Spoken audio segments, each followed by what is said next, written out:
What about the email marketing course that you can do via Digital Marketer? How do our listeners find out more about that? Yeah, so head over to digitalmarketer.com. I'll tell you a tip. If you want to get our email marketing certification, give it a free try. You can go to... Welcome to the Productive Insights podcast. This is Ash Roy, your host and the founder of productiveinsights.com. Richard Lindner is the president and co-founder of digitalmarketer.com, the industry leader in global digital marketing education. He's also a sought-after leadership expert working with some of the world's most exciting brands like Uber, HarperCollins, and Etihad Airlines, to name a few. I recently had the pleasure of meeting Richard at Digital Marketing Down Under, where I saw him speak. He was able to simply but powerfully present his ideas around building and scaling a business using digital channels. Besides having excellent leadership skills and presentation skills, Richard is also an email marketing whiz. Now, I can say this firsthand because I have had the pleasure of completing his course on email marketing at digitalmarketer.com, which I really enjoyed and learned a lot from. So I'm delighted to welcome Richard Lindner to the Productive Insights podcast. Welcome, Richard. Thanks, Ash. I'm really excited to be here. Really have enjoyed kind of meeting you and catching up on the podcast. And now it's really cool to be a guest. I think it's an amazing format, and you've had some guests, so I'm honored and humbled to be here today. You're welcome. It's a pleasure to have you. Actually, before we kick into the questions, you shared something really interesting when we had a chat at Digital Marketer Down Under, and that was your story about when you walked into a job that was a corporate job. You didn't like it very much and you left very quickly. Can you quickly share that with our audience? I just love that story. Yeah. So, I came from an entrepreneurial family. I was always entrepreneurial growing up and started my own businesses and things like that at an early age, and always worked for entrepreneurial companies, but had kind of committed myself to finishing university and did that and had all of these grand plans on how I was going to have a corner office, very much a product of the 80s. You're important when you wear a suit and tie and you have a corner Yes. office. I don't think that's even a thing anymore, but it definitely was. So didn't have initial success in kind of got it together and figured that out and finished, and then walked in and started this new job. And I remember being very excited. It was in the financial services, giant company, really excited about this opportunity. And I remember sitting down the first day and hearing kind of the VP of the department talk about how, if we really applied ourselves, worked 80 to 100 hours a week in just 7 short years, we could be on our way to making, $60,000 and maybe be able to start the process of being a broker. And I remember looking around and seeing a lot of people excited and going, man, I don't know if I'm broken because I'm not excited or if I'm normal because I'm not excited, but I know that I'm not at all excited. I've just done a couple of things with entrepreneurial companies right before I graduated that made me a small amount of money, but enough of a taste of a chunk of money to go, that was different. I can do this. There's something better. And then to hear the prospect of working 80 or 100 hours a week, starting out as a sales assistant, moving into this 7-year plan to then maybe possibly actually start my career was terrible. And I remember sitting and making it kind of through lunch. And at lunch, when everyone else was leaving to go take a very short lunch break, I got up and I walked into the same guy's office. And I'd known him for quite a while, not just from professionally interning, but he was an indirect friend of the family. So it made it extra special to walk in and say, man, he said, how's it going? Any questions? I said, I've been trying to answer one question all day. And that is, how do I make it to the end of the day without quitting? And I'll tell you, I don't want to burn any bridges, but this is not for me. And I know the closer it got to lunch, I knew that the answer of how do I make it to the end of the day is you don't. So then it became, how do I make it to lunch? And this isn't the place for me. I'm so very sorry. And I left and I quit. And I said, I don't think there's a way to do this without burning bridges. I'm just trying to be totally honest with you. I can't sit here another minute. This isn't for me. Left and gosh, fast forward to 2 a.m. that morning, my kind of second mentor, one of my first really big influencers, especially as it relates to digital and all things online. And I had been sitting up at a bar until 2 a.m. And I don't think the bar had any cocktail napkins left. All we did was write business ideas on these cocktail napkins. And I remember, I guess I'll see you Monday. And I said, oh, okay, what are we doing? He said, well, we're going to start a business. So, let's grab your favorite 5 and I'll grab my favorite 5 and we'll meet on Monday to decide which one we're going to do. And and now that's how I'm here. So very indirect path, but one that I cherish. I love that story. I really love it. It's a very inspiring story, and I guess it appealed to the entrepreneur in me. So congratulations on thank you. On taking the leap and being so decisive. And I think that's a large part of successful entrepreneurship. Being decisive, taking responsibility for those decisions and accepting the possibility that it may not go your way, but then learning from it, whatever happens. Okay, so let's talk about email marketing. I'd like to start by addressing the elephant in the room, declining email marketing open rates. In the environment of the rise of the chatbots and all these other things that are happening, there's a whole lot of changes happening in the landscape. Facebook is starting to have reduced engagement, which could arguably be pushing people back more towards email.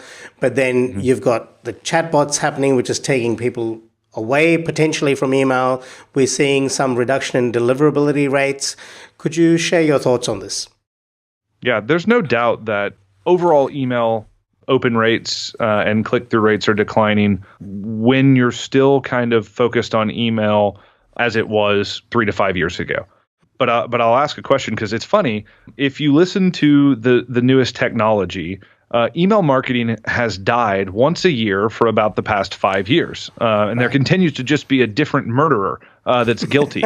Now, I'm a big fan of in addition to, not in lieu of.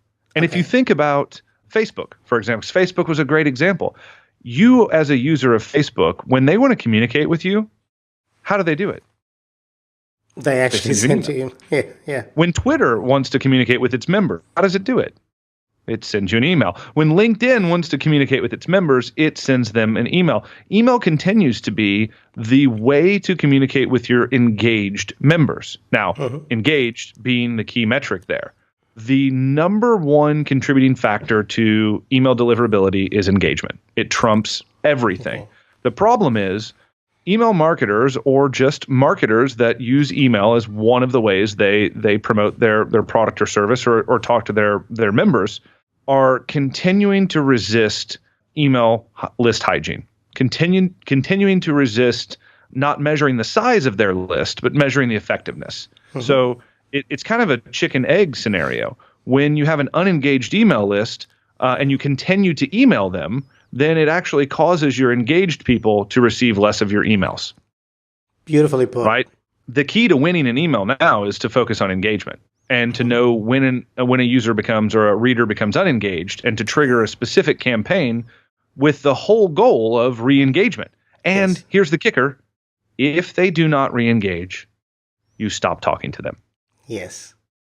It's such a hard thing to do, right? Because you're measuring the value of your email list and the number of subscribers that you have, and that's just a dangerous trap to fall into. Yes.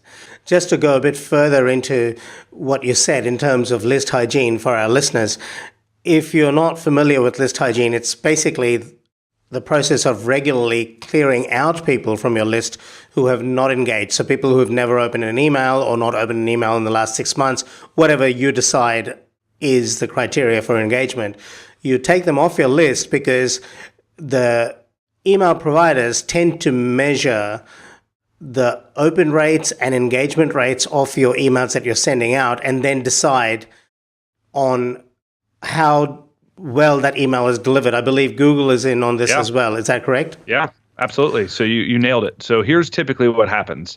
You send out an email to your list. And now let's say you've got MSN and Yahoo and Google. They're going to allow the first few thousand emails through, right? Yeah. So let's say a digital marketer, our email list makeup is broken down. About 50% of our subscribers are on Gmail, right? A large segment of our list is Gmail. So if Gmail becomes a problem on deliverability, we're really going to feel that. Really feel it. So what most broadcasts do is they just say, okay, you've got 500,000, 700,000, a million subscribers, whatever the number is. Yeah. You press send and it just sends them out in no particular order. Now, Gmail goes, okay, we're going to take the few thousand and then we're going to pause. We're not going to let any of the other ones through. Now, MSN and Yahoo does the same thing. And what they're doing is they're going to wait and watch and see. Yeah. What's the engagement? How many people open? How many people archive or delete without opening? How many people open and unsubscribe or open and complain? And they're going to give you a general kind of grade based on that. If the grade is good, the rest of the emails from that sender with that subject line are delivered based on that grade. So they open the pipe and in the emails go. Or if it's bad, they go, oh, sorry. They close the pipe and right to the spam filter, all of those go. So again, the number one kind of factor in deliverability on the ESP level is engagement. So if you have a bunch of those subscribers that open, click, mark as important, scroll and read the email, move it over into a folder, all of these positive engagement mechanisms, then they're going to deem that based on those subscribers' interactions, that will be the same interaction as the rest of the subscribers. Think about it like a page rank on Google. If you were going to buy traffic or PPC, it's just an email rank, and they're protecting their users. Whether their users are search engine users or Gmail users, they don't care. Their number one goal is them and making sure that they're happy and they don't feel spammed or over-marketed to. Okay.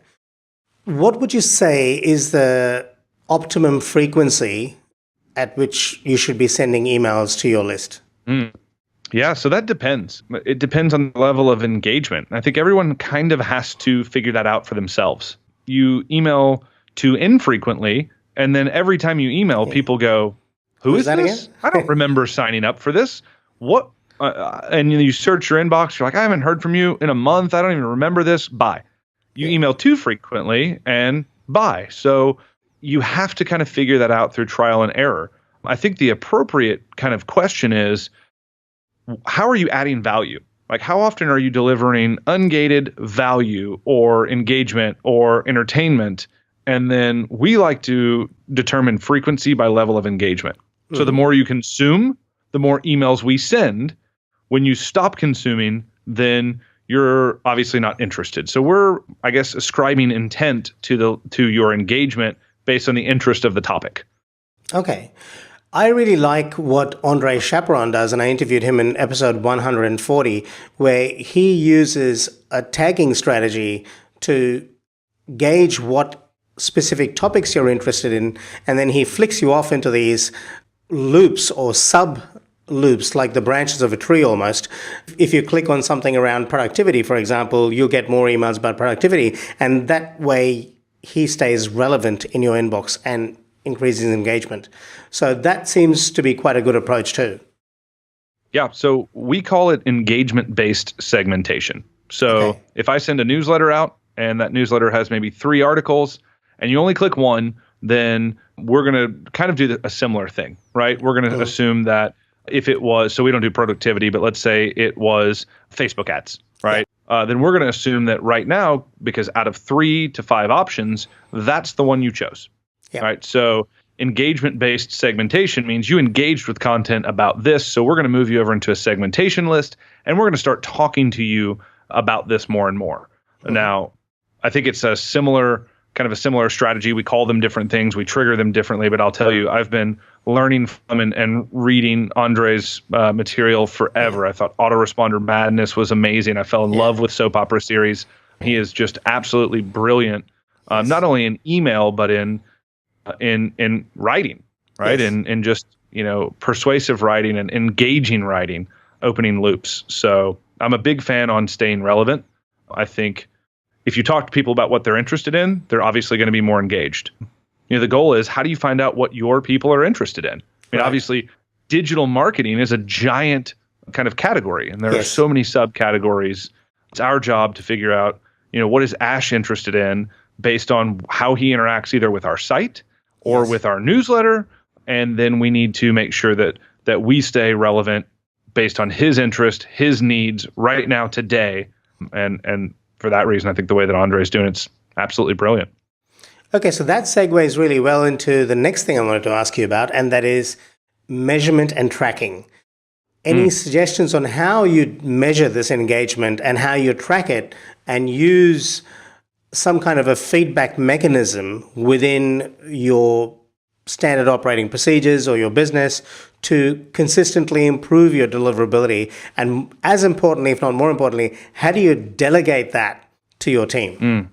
Great. Those are good questions. So for us, we're monitoring email on a daily, weekly, monthly basis, but we really break down. So a couple of things. We have high value segments. So we've identified actions that are taken that would lead to high value segments. And then we can kind of determine the success either of engagement or of trial membership or of content consumption based on how many people are in those rolling buckets. So one of the things I would heavily encourage everyone to do is say, identify the high value segments that exist on your list. Yep. Right now, and I'll give you an example. So for us at Digital Marketer, we have Digital Marketer Lab. It's our premium membership. We have 3 levels. One of the things that we're big on is splintering. So creating funnels or entry point offers based on deliverables of the program that we're ultimately going to try to place them in. So we'll take one of the deliverables, splinter them out, sell it a la carte, splinter something out from there, whether it's a template or something useful that they can actually use, meaningful but incomplete, right? So maybe it's the template. One of them's the email marketing metrics guide. Let's use that one, for example. Right. So if you were to opt in to get that guide, you're actually going to get our spreadsheet, right? Our spreadsheet on how we track email. Now, it's also going to send you over into a campaign to get you into Lab. Now, we know that the average Lab member joins after buying 2.3 execution plans. So a high value segmentation is anyone who's new to the list that's opted in the last 60 days and bought 2 or less execution plans, but hasn't joined Lab. Right. Why is that a high value segment? Because we know that they are the most primed. They're new to the list. They've done most of what people who join Lab do. So the next logical step for them to take to get the value that most of our other members have gotten is to join Lab. So we're not going to talk to them about anything else. And I know how many Lab members per 1,000 I can expect from that segment each and every month. So the first thing is identify these high value segments because it'll inform what campaigns you run. Now, those are rolling segments for us. So they're going to fill and empty based on some rules. So what campaigns should I send them? Well, I just send them the highest converting campaigns over and over again because it's new to them. Okay. If we're doing customer acquisition, I'm going to pretty much send the same 5 to 7 campaigns to that segment, that rolling segment, every 30 to 60 days because the people that are entering are new. They haven't received those before. But now, what about the people that are already in that segment? Do you exclude them from those campaigns? If they received it last time and they're still in the segment, they don't receive it this time. Okay. But eventually they fall out of that segment, right? Based on either activity or inactivity. So, so number one is identify those high value segments. So basically when I'm looking at our list, we have people who are on high value segments and everybody else. Yeah. I'm sending mass broadcasts to people who are on high value or who are not on a high value segment, right? They're just our general broadcast list with the goal of getting them into one of these high value segments, right? Because then, much like Andre, these kind of campaigns take over, these proven campaigns. So really, I look at our broadcast list. The goal of that is to funnel them into one of these interest-based segments, right? One of these activity or interest-based segments. So now we have to look at a couple of things, right? We're looking at deliverability, and we monitor that in 2 ways. So we monitor it based on our broadcast system, Maripost. They have some pretty advanced monitoring, so we'll take theirs. But we also use Mail Monitor app to just look at our inbox placement.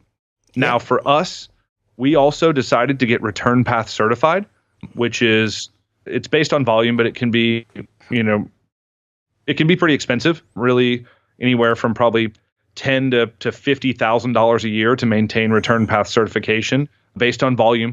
But it's going in and certifying that you you're following certain practices, kind of gives you a innocent until proven guilty status. Right. What body is this with? It's with Return Path. So it's just Return Path is basically a email verification system that says anyone who is certified with their IP addresses as a Return Path certified sender is just that. You get it's almost like an old school Better Business Bureau stamp of approval, right? You're going to get the benefit of the doubt. Sort of like ISO 9000. So it's not with your email provider. It's not. Okay, right. Standalone. Good. So there's independence. Okay. Yeah, standalone, independent. Now you have to have dedicated IPs that you're mailing through, so you can't be on shared IPs because you own your own fate, right? And you have to meet certain requirements based on list hygiene, engagement, spam complaint rates, and things like that. But I'll tell you, for us, we default to being delivered in Yahoo. We default to being delivered in MSN. We default to being delivered in Google, right? So in the primary inbox, not the promotions tab. So it's definitely worth it. But now we're monitoring inboxing, right? We're monitoring deliverability, and then we're monitoring opens and clicks, complaints and unsubscribes, and forwards, right? Opens, clicks, complaints, unsubscribes, and forwards. Now we're looking at this every single day, 3 times a day to fill it out. And that's important, and I'll explain why. I think being able to predict pacing is important at every level of life. No matter what your job, you ought to be able to predict based on where something is now that you own, where it's going to end up. So I go in and have someone on my team pulls the numbers at the exact same time of day every day. So if I ask them at 10:30, they likely pulled their numbers at 10 a.m. And after they've done this for a couple of months, they'll know, is this generally trending like a amazing email? Is it trending like a terrible email? Or is it just on par with our average email, right? This is a great way for them to understand based on 10 a.m., here are the opens, here are the clicks. It should drive about X number of opens or clicks. So if they're always pulling emails at 10 a.m., at 2 p.m., and at 5 p.m. before they leave, then they'll be able to understand what pacing looks like. And that's important to me, right? That's really important that people are able to start projecting and start pacing out emails because it gives them a general understanding of the levers that they have to pull if it's not doing well, right? It's training through understanding cause and effect. So that's what we're looking at. Now, weekly, we're looking at all of our emails. And imagine taking a spreadsheet that you printed out and having that opens, clicks, forwards, unsubscribes, and complaints. And you took a red pen like a teacher and you circled the highest open rate email and the lowest open rate email of the week. And the highest click and the lowest click, and the highest unsubscribe and the lowest, and the highest complaint and the lowest, and the highest forward and the lowest. And then you say, what did we learn? What are our subscribers telling us? Are we sending too many urgency-based emails? So they were really working, so the open rates are really high. But towards the end, complaint rates are through the roof. People are tired of the urgency. Or is it curiosity? We're sending way too many curiosity-based email that's kind of a blind subject line. So people are opening, but now they're just opening to complain. Or are people just frankly tired of hearing about Facebook Messenger? They're not opening and they're not clicking. This is a great way of gauging not only just the metrics of are things working, but what does our list want more of? If they're on that main list and they haven't made it over to one of our high value segments, they're telling you through their actions or their inactions. Most of the time, we're just so hung up on metrics that we don't apply or ascribe intent to those metrics. And we don't change our plan based on what they're telling you. That's what we do. And I think that's what kind of makes us, I don't know, better than most at email is we actually look and say, yeah, sure, we have a plan. Yeah, sure, we already wrote the emails, but we can't send them. We have to change them. And that's big. And that's how you train your people. Again, cause and effect. People aren't opening our emails. Why? I don't know. Well, go back and run through and tell me, look at the highs and the lows of all of our KPIs and tell me what patterns you start to see. Yeah. So this is very much a science, and you really put a lot of rigor into your process and your thinking.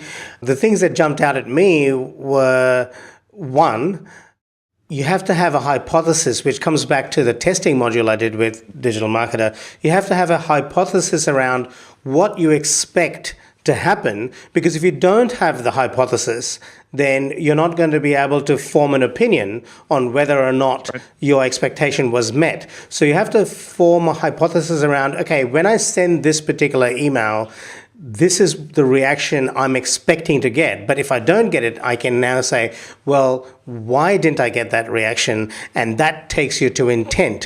What is the intent with which your customer or your prospect opened the email? Was an intended outcome that they hoped to receive from opening that email not fulfilled, which is why they were disappointed and didn't read the rest of the email.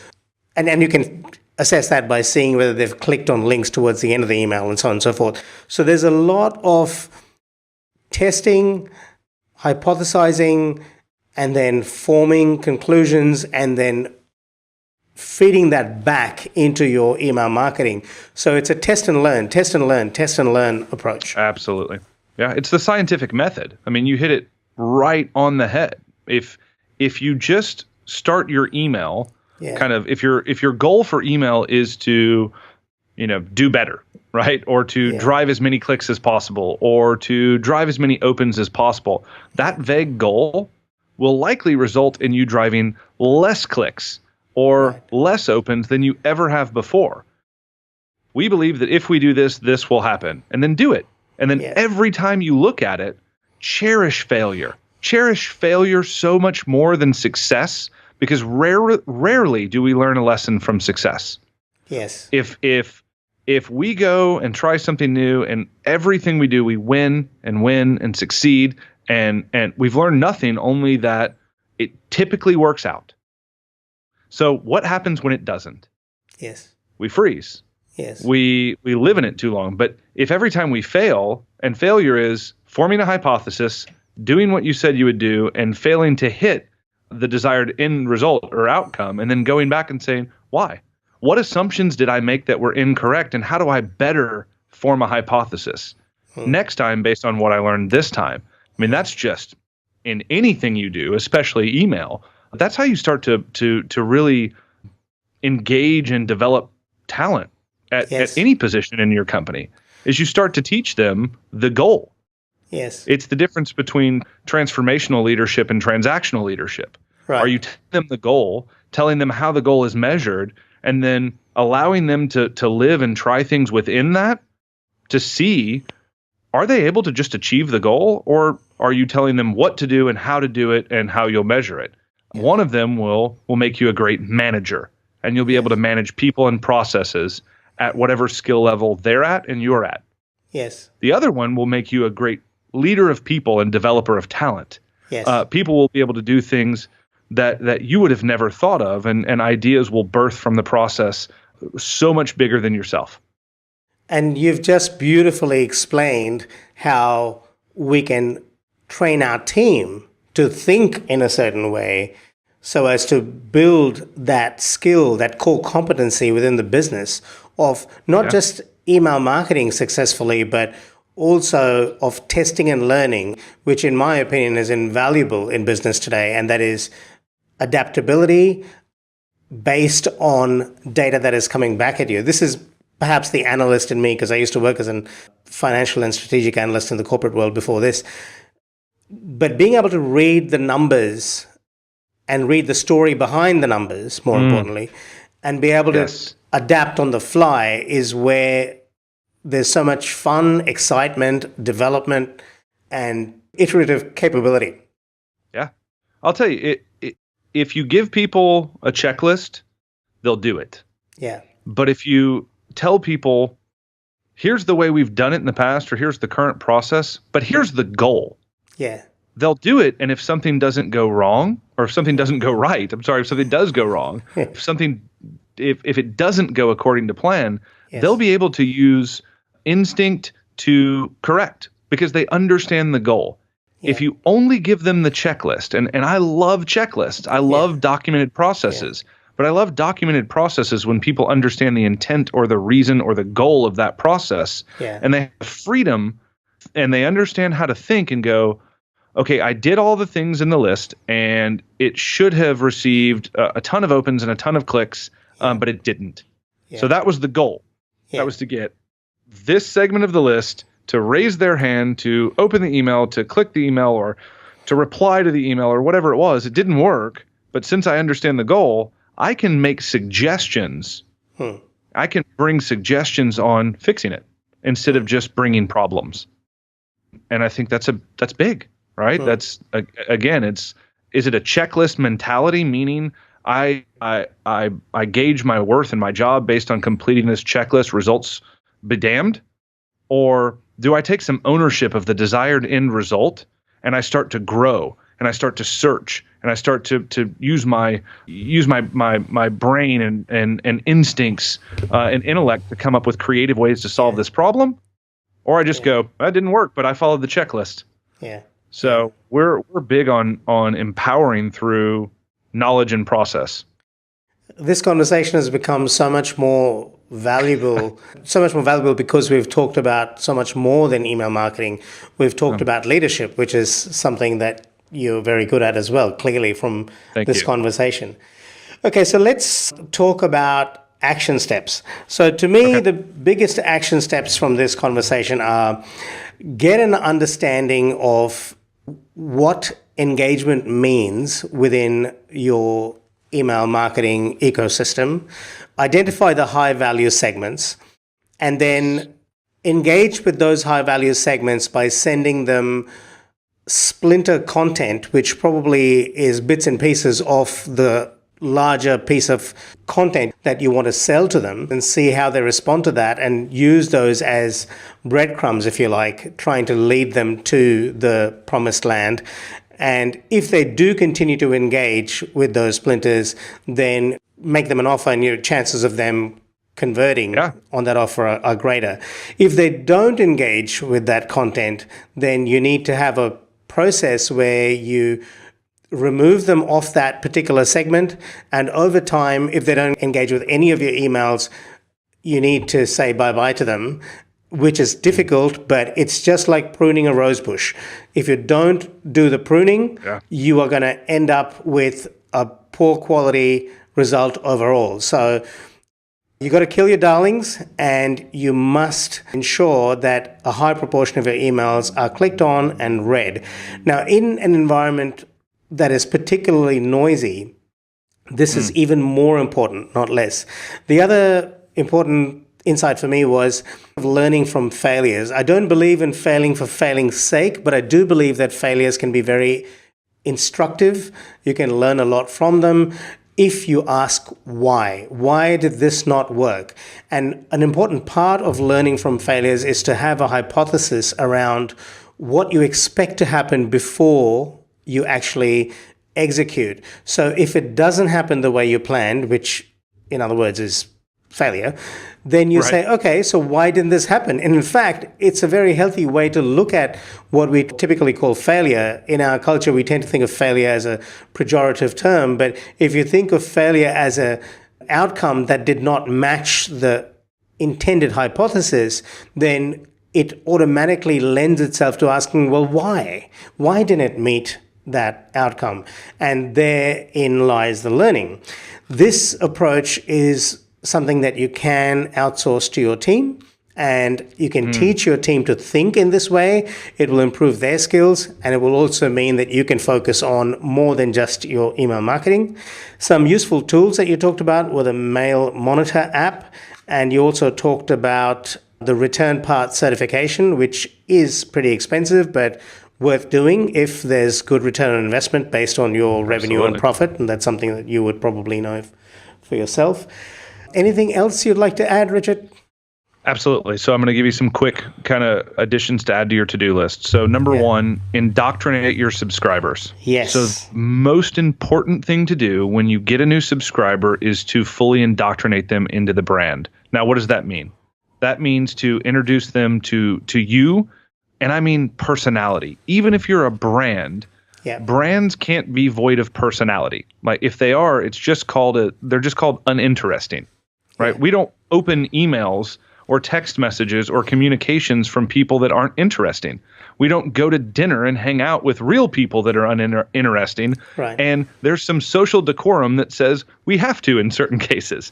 Via email, there's no social decorum that says that your new subscriber can't delete or unsubscribe from your very first message. No one sees them. They're free to do with it what they want. So you need to indoctrinate people into your brand and have some personality behind it. What does your brand stand for? What do they stand against? You need to align the new subscriber with you. They need to be on whatever side of the issue, or they need to be aligned against a common enemy or aligned with a common belief. That's number one in indoctrinating. You need to say, you're one of us. We're one of you. You found your people. Yeah. Right? That's big. So align them with what you believe, align them against a common enemy, show some personality, show them your best content, bounce them around to different channels, right? Be prescriptive. The way you become an authority is you tell people to do something and they do it. Think about that. There are a couple people in your lives throughout the history of your life, your parents starts there. Then you get to your school teachers, and then you get to your boss, and then you get to your doctor. Things like there are certain people who tell you what to do and you do it. They're authorities in your life. So how do you become an authority in a new subscriber's life? You tell them what to do and they do it. So you have to make sure that there's value and benefit in it for them. But we do this through bouncing. So in a new subscriber in the Indoctrination series, bounce them over to your social channels. Hey, for an inside look at The Office, go over here to our YouTube channel and watch The Office tour, right? To see the team on the last outing, go check out our Facebook page. To see behind the scenes here, go follow us on Instagram. So tell them what to do with a benefit. One, they become not only indoctrinated, but they have a voyeuristic view and experience of who you are. They get to know you. They get to understand who you are, and now you become interesting to them. And when we're interested in something, our ears perk up when they speak. So indoctrinate your new subscribers, have personality, align them to what you believe, and tell them what you don't. And if they don't believe in that, they will leave, and you'll both be better for it. Now, after you've indoctrinated them in that, start giving them the best of. If you have an amazing blog post that everyone raves over, or if you have your most popular YouTube video, send that to them. This is your first date with your subscriber. If you were going on a first date, you'd wear your best outfit. You'd go to the best restaurant where they know you and you seem important. You'd tell your best jokes and your funniest stories. So date your subscribers. Every new subscriber that comes into, have a first date. Do that. And now they'll start to care, and you'll see that engagement tick up because they know who you are. Whether you're a brand or a personality, they now know you. Right? You've moved from stranger to friend, and they start to care. So that's big.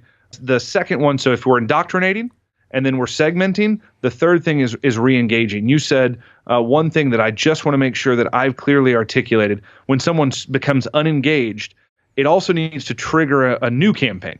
It's a high value segment, but it's not one that you want to receive. But there's something in between.